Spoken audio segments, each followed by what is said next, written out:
So, kids, you're having trouble trying to locate the keyword and you feel like it's kind of slow. Hack it! Let's go ahead and take a look at the 3 different techniques to find the keyword and then a cool little system that's going to help you speed up. So, first of all, very quick, go over the 3 different techniques that you learned: finger scanning, bear claw, and snapshotting. So, basically, what we're going to do is we're going to have to find a keyword in our mystery question. Once we do select our keyword, finger scanning would take your finger here in our passage, and the tip of this pencil would be 2 of my fingers. And basically, you just say the word to yourself. Say I'm looking for the word rusty nail. I'd shorten up rusty nail to rusty or nail, rust, rust, rust, or nay, nay, nay, nay, nay, nay, just to remind yourself as you go from left to right, forward, and then go down a line and then go backwards. Rusty, rusty, rusty, rust, rust, rust, rust, rust, rust, rust, rust, rust, rust, rust, rust, rust, rust, rust, rust, rust, rusty, rusty, rusty, rusty, rusty, until you find the word. Once you find it, we're going to go ahead and circle it in the passage so it's available for us right away. We don't have to, where was that again? So that's finger scanning. And remember, you're not reading, you're just taking your fingers, 2 fingers like this together, so it's a larger surface area, and you're just going to just scan forward and backwards, so it's like using it as a tracer. The second thing that you can do is you can take your fingers and you can go ahead and just drag them. Instead of going left to right horizontally, you can go vertically. So just take your 4 fingers like this and then just drag them from top to bottom in column 1, and then move over here top to bottom in column 2 and just drag it. And as you're dragging, you're saying those words to yourself. So you just 2 passes on that one. That's bear clawing. It's quite a bit faster. This is horizontal, and then this is a vertical version of it. Finger scanning probably a little bit more accurate. However, sometimes you don't need to be that accurate if the word pops off the page for you. Finally, the last thing here is something called a snapshot. Snapshot is great for words that are capitalized. What words do we normally capitalize? That's right, kids. Nouns, people, and places are capitalized. So if you see in the question stem a word that's capitalized, what you can do is just take your eyes, quickly look around for all of the capitalized words. Also, the second thing that is going to pop off the page for you for snapshotting is numbers. Numbers jump off the page because it looks different. Capitalized letters look different because they're bigger. So those are the things you can do. And here's what I do when I snapshot. I basically just kind of look as I go down. Now keep in mind that as we go and look for capitalized letters, we might not be picking the most specific words, so that means that that capital word might be in there multiple times. So I just go from top to bottom the whole way.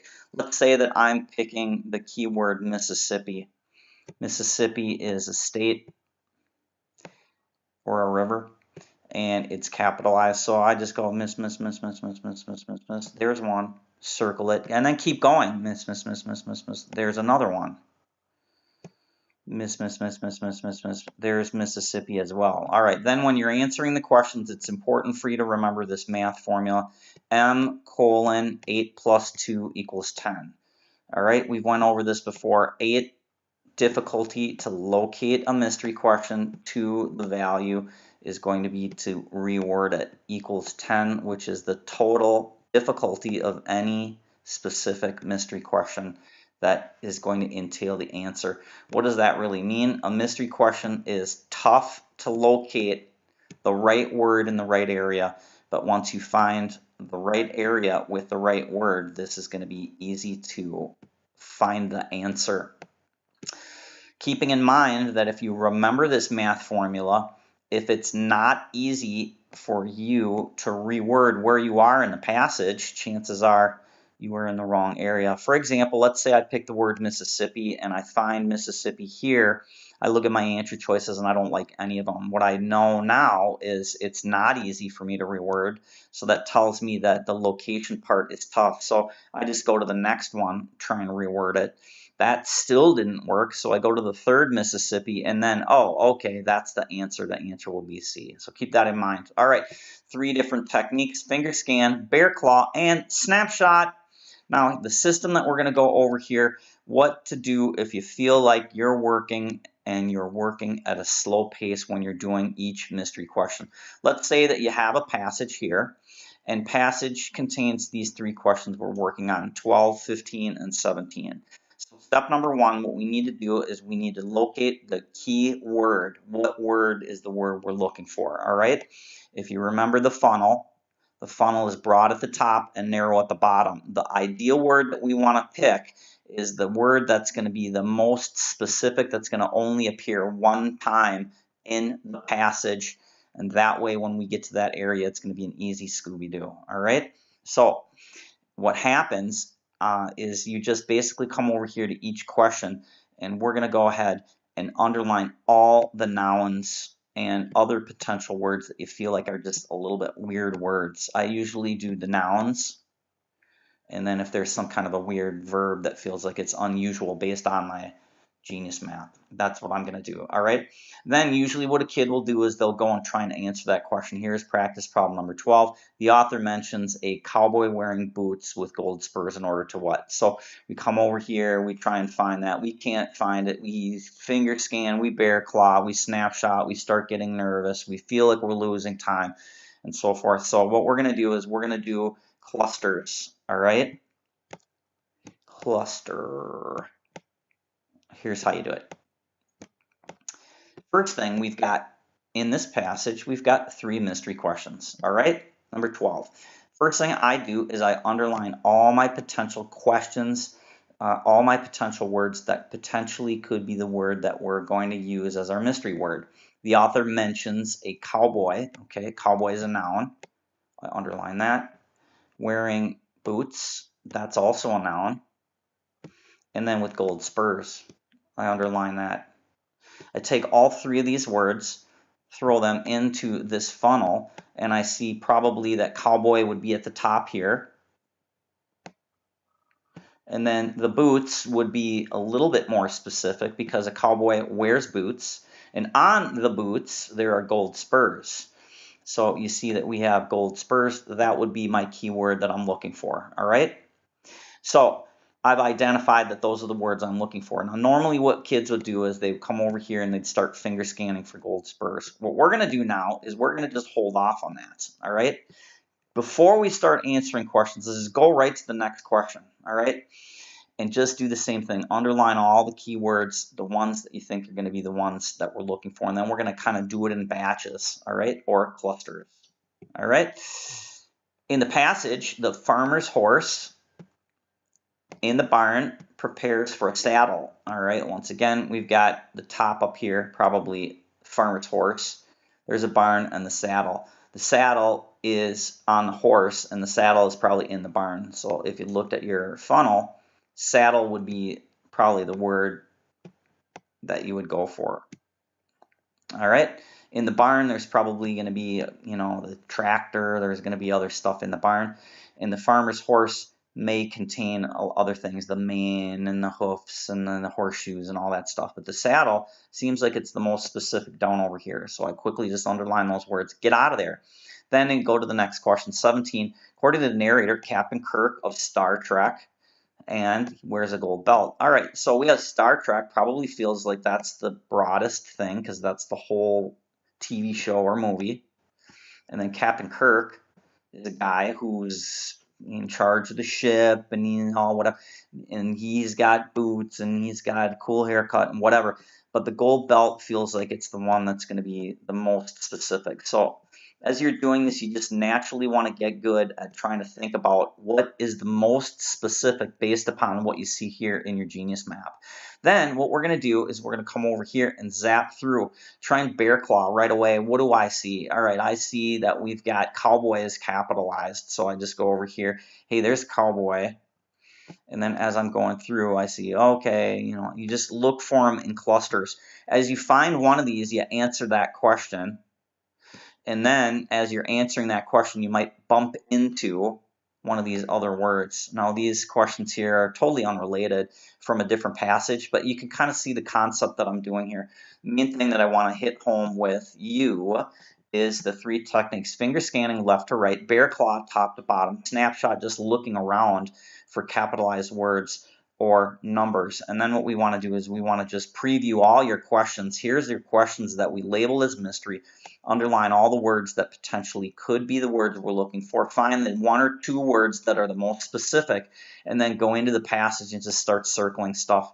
As you circle, we're going to start trying to answer those questions right away, keeping in mind that we're going to bump into the other questions as we do that. Now let's go ahead, pause, and take a look at a working example.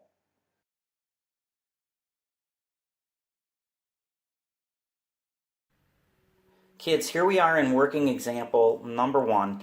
It's passage number 4, and here's what I'd like you to do.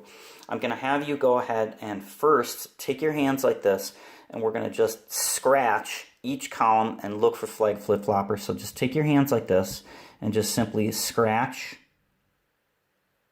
down both columns and look for flag flip-floppers, and just simply circle the words that you see, words that are transitional words, but yet, however, they're for, in conclusion, and so forth. Then, number 2, what we'll do after that is let's have you just quickly throw down a Genius map here. Just identify what's going on so you feel like you understand a quick overview. So go ahead, do that. Take no more than about 45 seconds to a minute to do that, and then we'll come on back and take a look at this passage, how to go about with the questions. All right.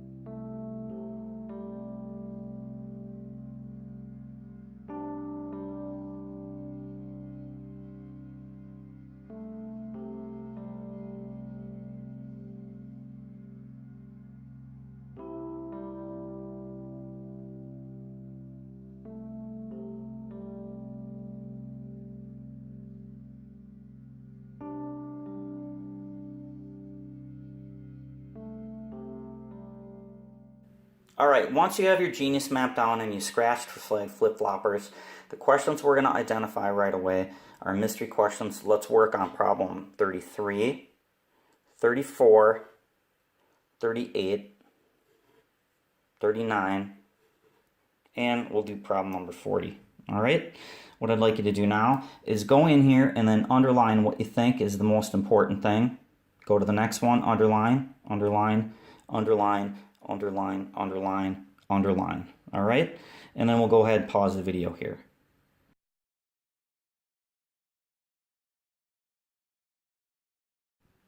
Back again. Now, once you have a quick Genius map, you scratched for flag flip-floppers, then you came over here, you identified the 5 questions that we're looking for that are mystery. Then we came back over here. Here's what we have.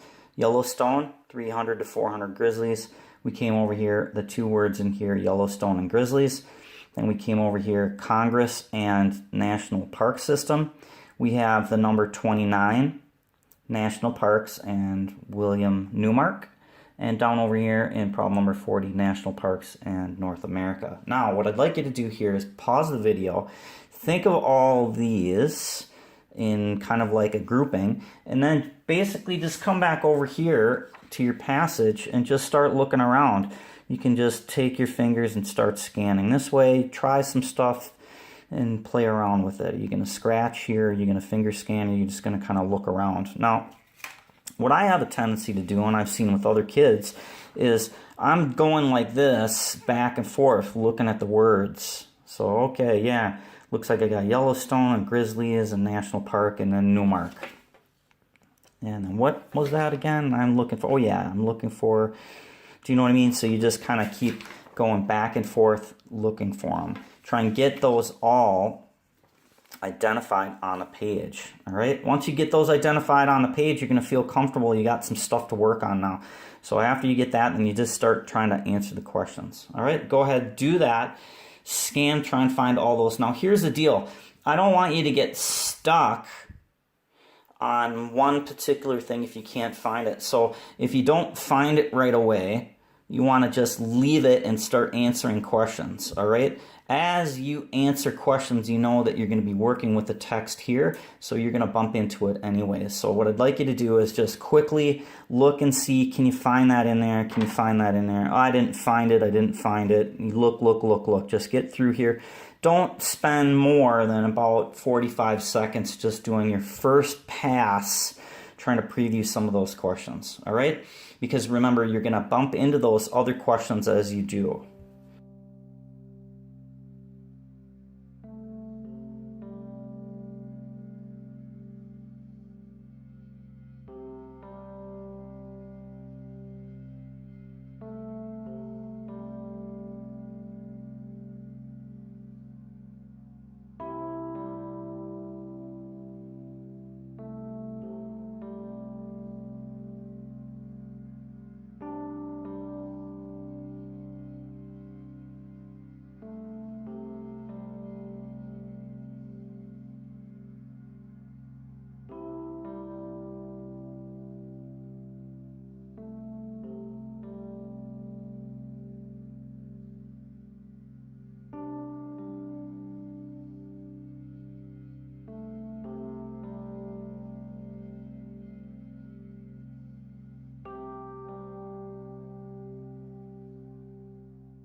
Now, once you've had an opportunity to go ahead and identify that we've got our words here, you'll see that a lot of the words that we found from our actual test questions revolve around the areas that you scratched for flag flip-floppers. So keep that in mind. That's why I call them flag flip-floppers, because it's like a flag telling you, hey, the answer, one of these keywords is nearby.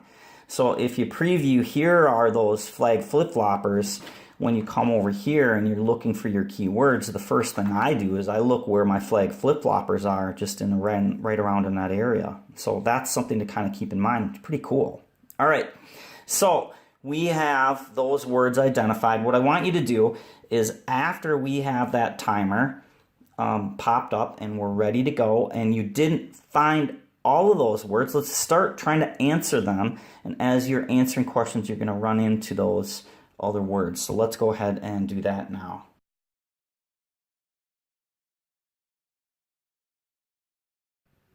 All right, so let's take a look at the answers. In problem number 33, the key word that I went for here was 300 to 400 grizzlies. That popped pretty quickly because the word number 300 to 400 jumped off the page right away. You'll notice that it's hidden on the side over here. Also, you can see that you find that area here, the word grizzly bear is right near there twice. Okay, so I went ahead and answered that question. I found that on line 21. 33 will give me the correct answer of C. Then, as I went into problem 34, I remember that I saw the word grizzly over there. All right, so here's the word grizzly over here. The topic sentence here says, for instance, within this ecosystem, both Yellowstone and the Tetons portions have 7 forests. There's no more than 300 grizzlies, utterly isolated. So these grizzly bears are isolated. What does that mean? That verb means that they're kind of like, almost like in like a little envelope, right? So who's gonna put people or grizzly bears in an envelope, in a small little segregated little place? I came over here and I said humans. See what I did? I Scooby-Dooed off of that. All right, so I did find the correct answer off of that area where I found it there. Let's say that you were having some trouble Scooby-Dooing that. All right, we did find the word grizzlies a little bit further down the road, down over here on line 67. If you look here, here's the word grizzlies. And how did I know grizzlies was there? Because if you look here real close, kids, but flag flip-flopper, that gives you the answer there as well. So remember, flag flip-floppers tell you the answer is going to be nearby. Everything revolves around Scooby-Doo. And flag flip-floppers will help you with that. Let's take a look at problem number 38. 38 says it's most reasonable to infer that the passage represented Congress. All right, Congress pops off the page pretty quick. It's capitalized. If you look down over here, Congress comes from right over here. I found that. that's hidden on the side as well, and that led me to the correct answer of answer choice F for 38. Problem number 39, this is a little bit of a tricky problem here, and I want to present this problem to you for two reasons so you can see this. The keywords that we selected over here, remember, were 29, William Newmark, and we had national parks, all right? So those were the three things. The correct answer comes from line 58, but they don't write it out 29. They write it with the number. You see that? So look real close at that, because you see they can mess with you with numbers. They can write it out, and then in the passage they can spell it, or vice versa. I found the correct answer on that particular problem on line 58. All right?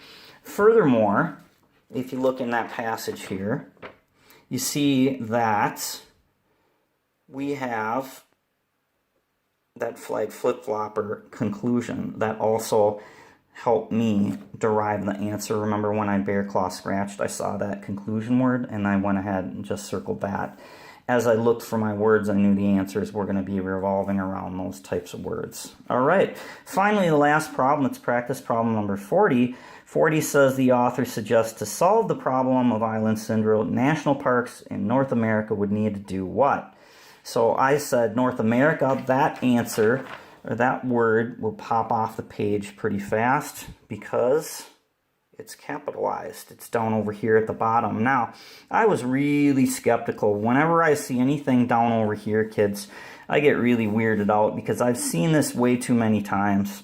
This technique here is called a bell tower that they use.